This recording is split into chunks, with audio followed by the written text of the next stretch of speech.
Welcome back, comic junkies. This is Skarlor, reporting from a much safer setting, Earth 1218.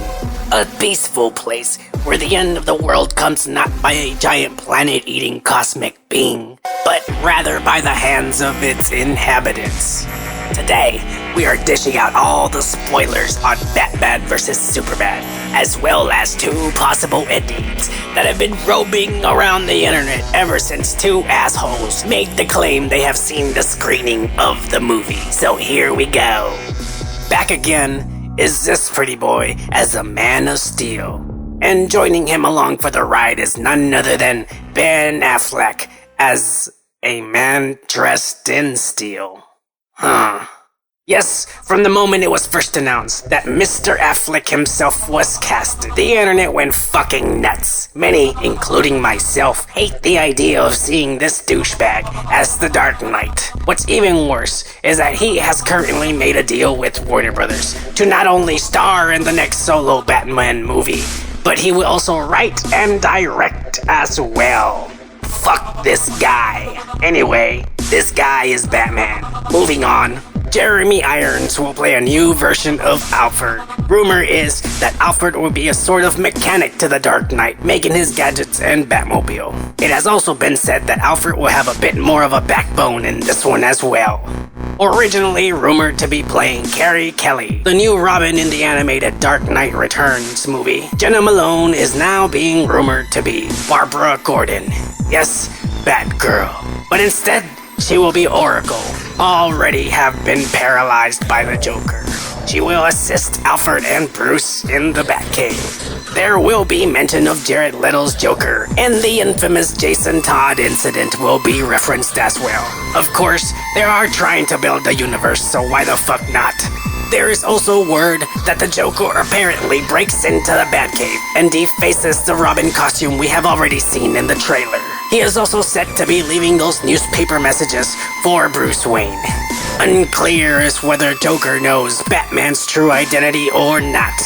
No mention of the Red Hood, but sources say to expect a future Batman movie to revolve around that storyline. There will also be mentioning of Dick Grayson gone underground. This new Dark Knight is being described as one we have not seen. Dark, angry, and disturbing. This new Batman apparently takes pleasure out of torturing bad guys, and is said to even smile as he does it. He is also said to be suffering from post-traumatic stress disorder after the Metropolis incident we have seen in the trailer. And this leads his ass to having those crazy dream sequences where he gets unmasked by Superman. The dream is said to be split into parts, and Bruce keeps having them as the movie progresses. A newly released image of the movie shows a giant Omega symbol on the ground during the dream scene. And for those of us who know our shit, know that it's Darkseid. We have also been shown parademons, minions to Darkseid in the trailer. Why they are in Bruce's dreams is beyond me, but me thinks this little old Bruce Wayne is foreseeing a possible future. Superman is also mentioned to figure out Batman's identity after their first encounter. Yes, the word on the street is that we will see two fights between our heroes. The first where Batman relies on the Batmobile to attack, but as we've seen in the trailer, this fool just rips it open. Soon after that, Bats will call on the remote Batwing to come in for assistance, but that of course is no match for God.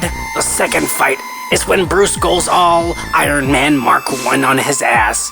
It is said that Superman also rips apart the Iron Man suit and pulls Bruce out, only to find, as shown here in this toy spoiler, Batman equipped with kryptonite. Batman then proceeds to beat his ass and give that famous Dark Knight Returns speech. He then captures Superman and locks him up in the Batcave in a kryptonite cell, only to be later set free by Alfred. Gal Gadot is playing Wonder Woman, and she is set to be introduced as the ambassador to her nation, which will be described as mysterious and secluded from the rest of the world.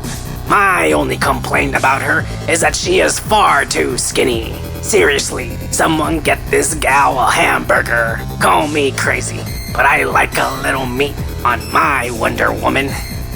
Jesse Eisenberg's Lex Luthor will be completely new as well, and many of us will be annoyed and hate it. And though he may look like a circus clown with that hair, he will eventually lose it from kryptonite poisoning. And how does this poor goof end up with it, you ask? LexCorp is apparently in charge of the cleanup after the World Engine mess, and he discovers it within the wreckage. He also grabs a hold of Zod's body as seen in this trailer. Whoa, what the hell is it with this movie and bony chicks? Anyway, no mention as to why Superman kneels before Lex, but something tells me kryptonite is involved. Lex is said to be pitting Batman against Superman, and when Batman does not stop Superman, Lex decides to let Doomsday loose. By now, most of us have already figured out that it will in fact be Zod's body, which will be mutated and be brought back to life as Doomsday.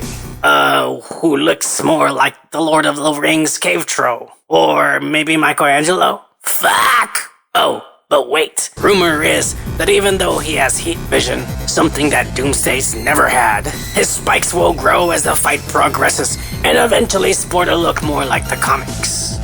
Okay, and this brings us to the moment where the endings differ between these two assholes. Geek number 1 says Aquaman is being kept prisoner at LexCorp, and Wonder Woman supposedly breaks him out mid-movie. Then, he shows up at the end to help them defeat Doomsday, and the movie ends with them mentioning recruiting a Blur from Central City. The end. Geek number 2 says Wonder Woman will show up during the Doomsday fight, and the three will stop him. End of story. Wait, there's more. Geek number 2 also claims that Lex Luthor, angered after the fact that Doomsday couldn't stop Superman, releases an army of droids found inside the World Engine to attack Metropolis and our heroes. And then the greatest thing that could ever possibly happen, happens. The entire Justice League appears. According to Geek number 2, Victor Stone will be introduced early in the movie playing in a Gotham versus Metropolis football game. After winning the game, he notices his father, who works at LexCorp, doesn't give a shit about him and decided not to show up. Later in the movie, he goes to see his father at LexCorp when the Doomsday fiasco happens, and he is horribly injured. His father then turns him into Cyborg. Cyborg arrives to aid our heroes as they fight the drones, as well as the Flash. Now, I still don't understand why Warner Brothers chose this Asian-looking makeup-wearing hippie as Barry Allen, but this young Flash will apparently zoom in and bring in some comic relief. Aquaman will ride in on a wave with his trident, as whales and sharks attack drones. Okay. And then the biggest what the fuck bomb of them all.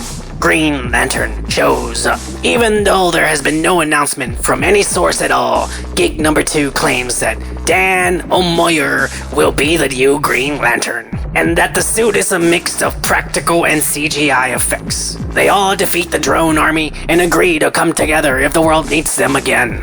And the end. Dawn of Justice. Whether or not any of these endings will be true, one thing is certain. There will be some major destruction in this movie. Fuck yeah. And thank God we won't have to wait much longer for March to roll along. Well, that about wraps it up. Batman vs. Superman, Dawn of Justice opens March 25th. Thank you for watching I Heart Spoilers. Talk shit in the comments below, and until next time, peace.